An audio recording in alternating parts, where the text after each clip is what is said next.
I'm Dante with Musicology. I'm bringing my man Al Pete on today.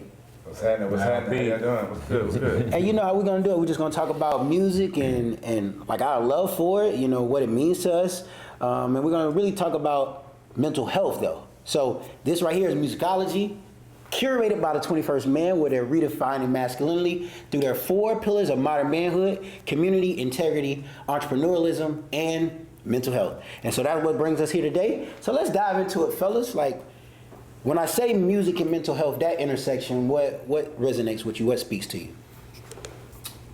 I'm gonna let the guys go. Oh, we got manners. So what is it? What is it? The intertwinedness of it? Yeah. I mean, because music, you have that vibration. You know, that's part of the vibration, and it taps into the mental action of it. So it has a tendency to heighten it up, calm it down. You know, it could be a indirect drug, so to say. You know, it can go up and down or whatever. So that's the simplicity of the mental health mixed in with the music part of it. But that wasn't simple. That to my simplicity, you broke that thing down. I like that as a result. Real quick, like the frequency, we like the that. vibrations. That's how you get it popping. But when you say drug, but that is true of just how like there are certain like chemicals that music will release in your body. Like so, we were talking about science. So that's really true. So I appreciate that, and I think we take that for granted. You know, about like what music. Because that's a part of our diet, like what we're digesting and how that plays, in, like how we see the world, how we see ourselves. So I like that. You not simple at all, but we're gonna start there. We're gonna keep it. What about you, Darius? It's like that's what the greats do.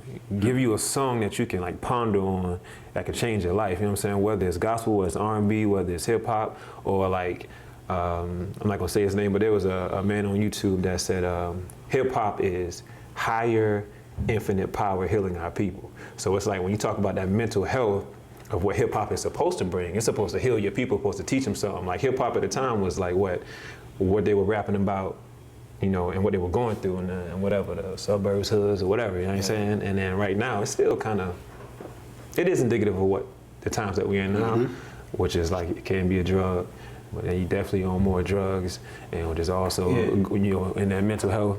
But for me, the mental health is definitely lifting my spirits up anytime. So that's the kind of music that I need to keep my spirits lifted up. Yeah. It's kind of indirect too, like with the way that, like you said, the hip hop started, you healing our people. But it's kind of indirect because that wasn't the goal.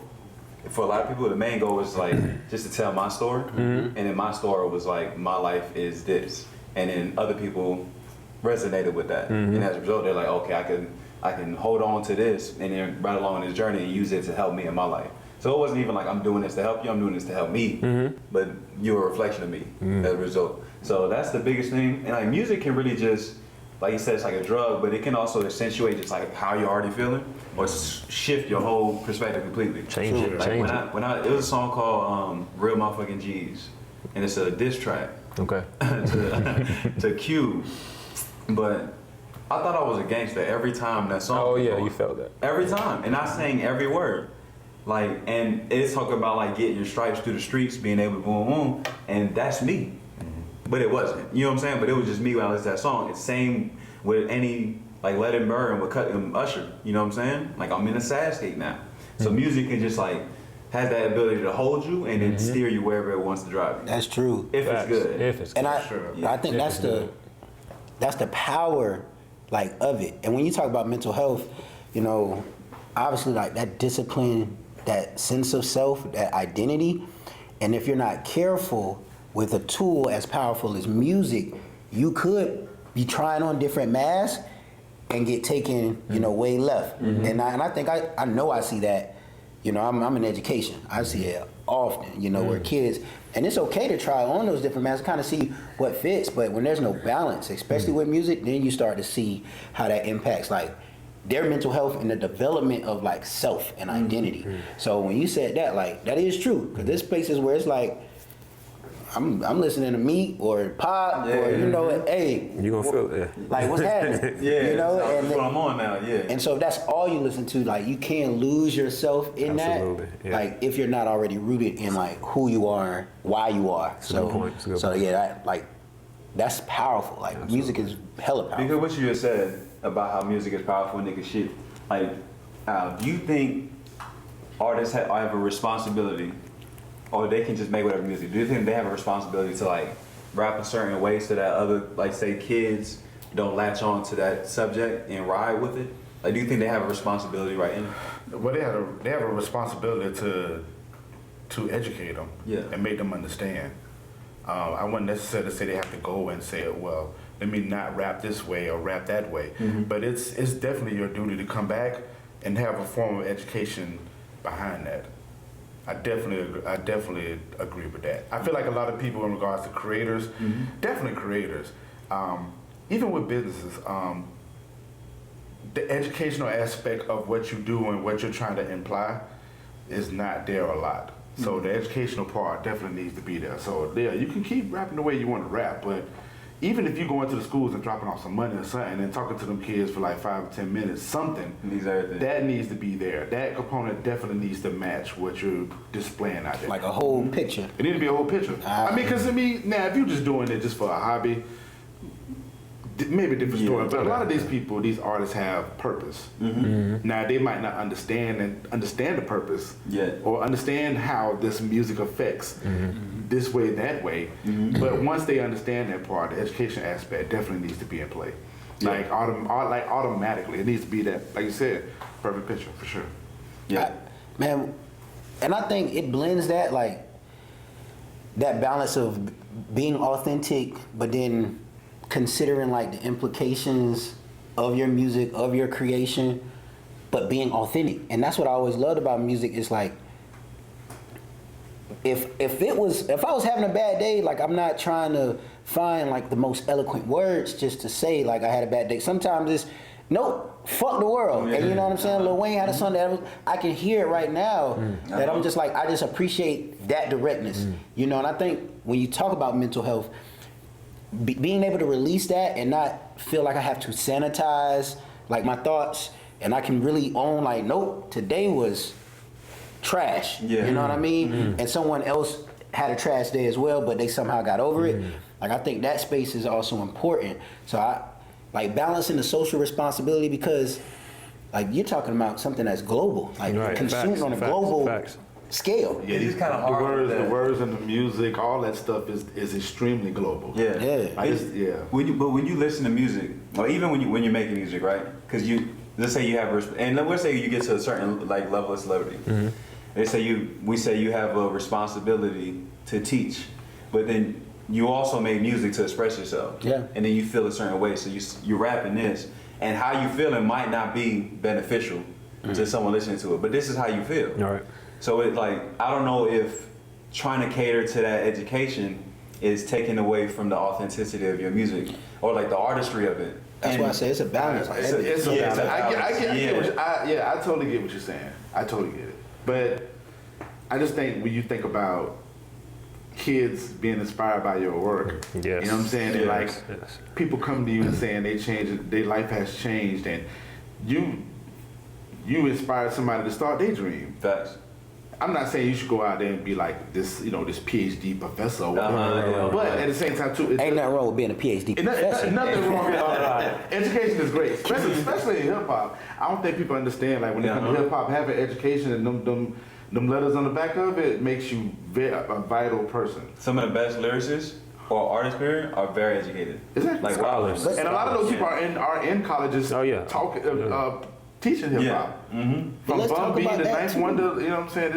Why is that not, I guess, highlighted or even talked about? Because that's true. Like, why is it not talked about? As far like to be great at this craft, like they're highly educated. Like well, it's because, like I said, a lot of hip hop is from the gutters, and it's from a lot of people who didn't have the opportunity to go to college, didn't see that, like in their parents. People who were quote unquote educated, they might have been smart, but they weren't business educated. So speaking about it a lot, not saying you shouldn't, it's just as a result, because it's not a reflection of the culture, you're not gonna see it.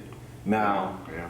but everybody is educated in their own way. You know what I'm saying? So it's just different. Like they're not gonna say like go to college. Yeah. You know, because they know that's not the route I took. You know what I'm saying? As far as like if I'm Hove or whatever, like I didn't go to college. But J. Cole, if you listen to his lyrics, he always talks about how he was in college, and that was his experience. True. But that's not everybody's experience in the culture, honestly. It still all taps to the psyche, though. It all taps to the psyche, because a lot of people will see something on TV and say, "Hey, Yale University might be a place for me to go," but if the mentalities of their surroundings, the mentality of the people that's talking to them, the mentality of the music, if it's not being educated, if the education part is not pushed on them like that, it can mess you up. You know what I'm saying? Or it can keep you in a spot. Do you think hip hop should be taught in school? Like that should be, or I guess because there's music class, but a lot of time when you take a music class, it's like I need you to answer right. you know what I'm saying? Like, Answer correctly. like, how do you feel about just like hip hop? Because that's sort of teaching black like culture. Yeah. Yeah, that's part of It our is. history. It is, most So certainly. like, do you think hip hop should be like implemented in? Ooh, boy, today's hip hop? Absolutely not.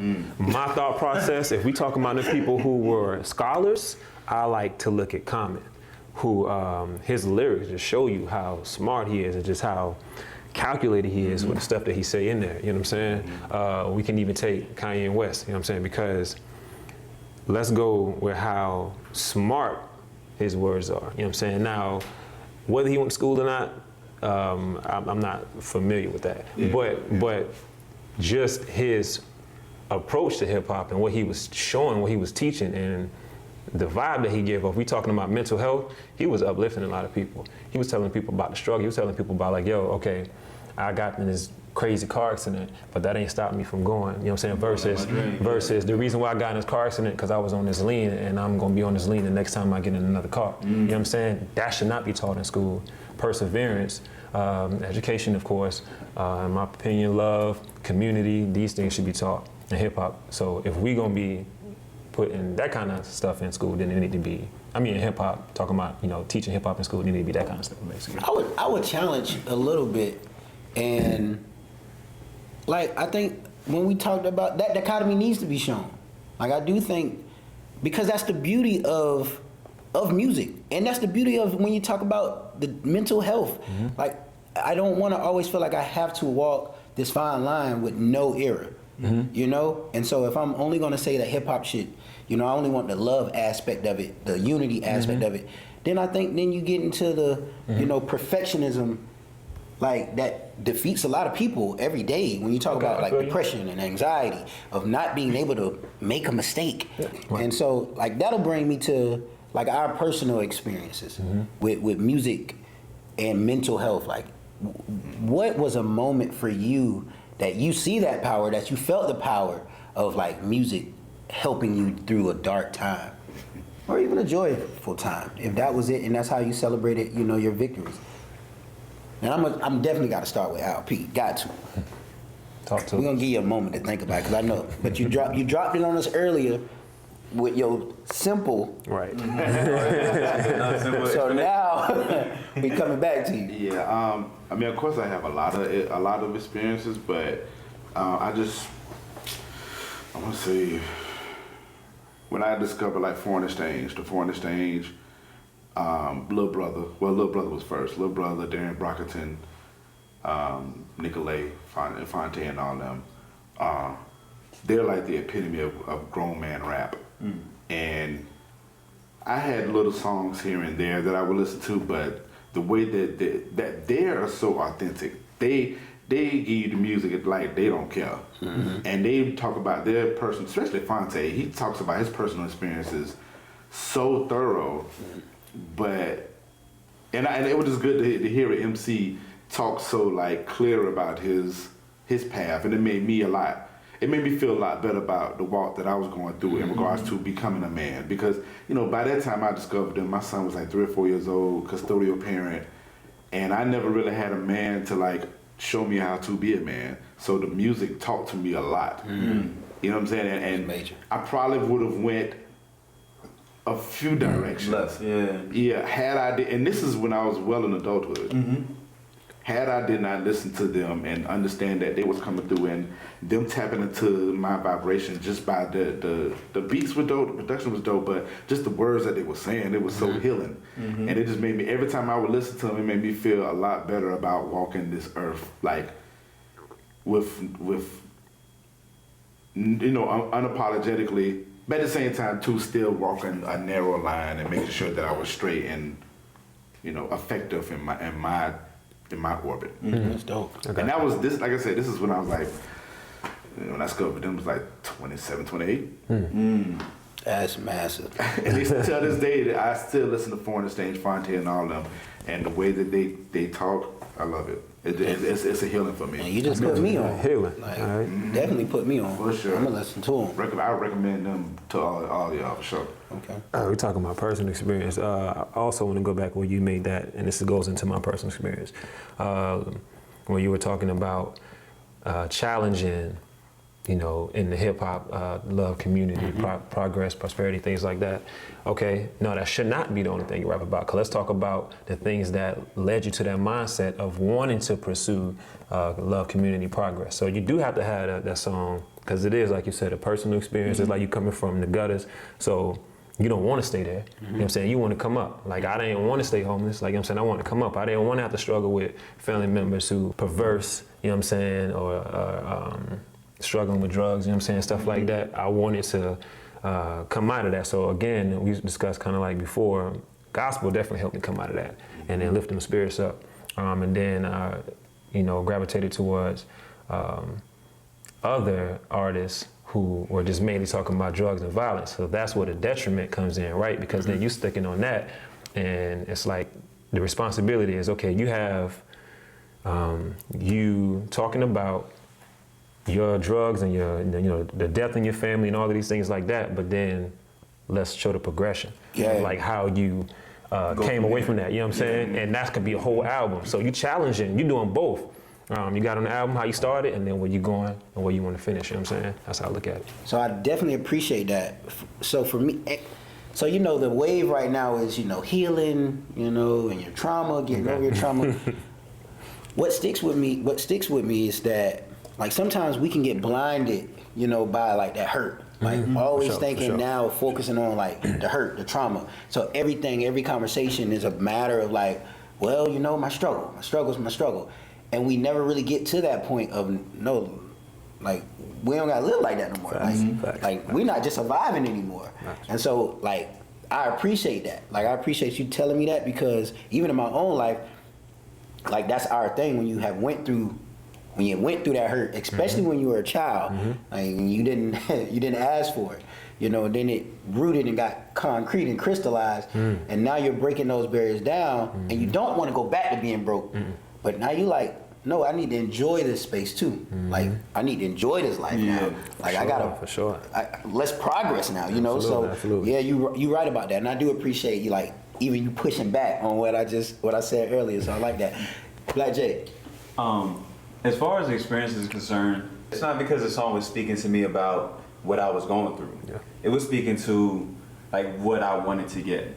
Like, when I was listening to Jay-Z, he talking about big pimping and all this shit. It just made me like, that's what I want to achieve. You know what I'm saying? Like, I want to be great. I want to be able to rap so confidently, like, or listen to Big, because Big was just smooth with it. It was like, you know, it was just like cool to do, and which is why I gravitated to it. So it was never like, damn, I'm down, and then he rapping about being down, because that's like something cool, but it's like, it's too real, you know, and that's not something that's really gonna make me reach out, because I already know that experience. You know what I'm saying? But when I see someone who was at the bottom, who was selling, and then they go through the experience, and now they're the greatest rapper. Yeah. You know, in my opinion, the greatest rapper whole, and he a billionaire now. You know, so it's like, okay, I'm never been one to run away from the grind. Okay. And it's like, oh, he definitely didn't. Right. And whatever he had to do, he took it. P Diddy got that famous video, and he's like, he's off a call, he gets and he was like, whatever I need, I take it. You know what I'm saying? Like, and that's just how I've always been. Like, if something needs to be done, and that's why I was telling you, if I'm gonna work, it's gonna work. It's gonna work. Because he's saying, like, whatever I need, I'm gonna go grab it. While y'all sitting waiting for it, I'm already running towards it. You know what I'm saying? Yeah. So, like, my experience is really just like listen to this music and being like, damn, like, I can see the process and they work. Yeah. I can see the process, and not even the process of making a song, just the process of how they got to where they are in comparison to where they were. You know what I'm saying? Absolutely. So where some would have like had that connection to a similar experience, like okay, XYZ is going through that. Never I mind. ain't alone. You took yours more of an empowerment of like, oh nah, like if I work hard enough, if I stay down long enough, like I'm coming up. I'm up next. I've never been one to be like, oh man, I'm part of this group, cool. You know, like I didn't take solace in, oh, everybody else broke. Or like it's not just me. Yeah. Right. It was me with looking at people who superseded everything. Yeah. And not just being like, oh, he's kind of up. No, they got to the top of the top. And I was like, that's where I want to be. And then that's where that competitive nature we were talking about last time. I've never been one to be like, whatever the average is, when they're like, oh, the average speed is this. Okay. The average, I've always like, I got to be above that. Gotta be above that. Yeah. I've got to be above that somehow, you know what I'm saying? And so that's why when I would hear them songs of people just bragging, and not really bragging in a way that's like, it's not beneficial, it's not really, you're not taking anything from it, it's just, oh, I got change and I got money, boom, boom. Yeah. Because it's not telling you how they got that or telling you what this means. Right. Because when other people is rapping about it that I'm listening to, it's not necessarily the material thing, it's just the gratification that I got to where I needed to go. For sure. You know what I'm saying? Let you know that it's possible. Yeah, exactly. So it's like, okay, boom, hard work. That's all it takes. Nah, fellas, I appreciate like the diverse Absolutely. perspective Everybody. and how we really hit on like mental health and music and that intersection, and you guys being vulnerable enough to share some of your experiences. I appreciate that. Thank y'all. Pete, as Appreciate always, y'all, love. We appreciate y'all. Hey, subscribe to 21st Men. I was like, We out. and hold it in my chest. Yeah. Seen it both sides, how I slayed, then I raised you. Been in more times that I laid next and stayed cool. Pleaded, oh my, have you shade, you stay ray proof. Still you my dime, and I wouldn't think the truth.